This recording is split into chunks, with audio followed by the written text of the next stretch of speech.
আমার এই কষ্টের গল্প এটা বলে বোঝানো যাবে না।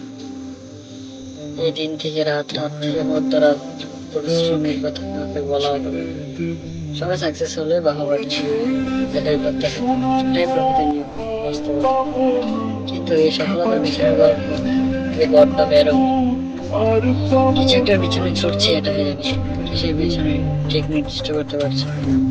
তবে বাংলা জেলার চাউনি দিয়ে চাঁদ দেখার স্বপ্নটা যে না দেখলেও পারে, এটাই মাঝে মাঝে মনে হয়।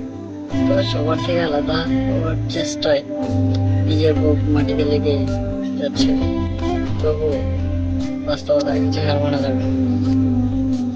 নির্দিষ্ট গন্তব্যে সফলতার পেছনে দৌড়াতে প্রযুক্তি সফল হলে তখনই মানুষ বুঝবে, বা ওই পিছনে যে কষ্টের গল্পগুলো তা হয়তো মানুষ জানতে যাবে এখন কি করছি, এত টাকা কিভাবে পেলাম,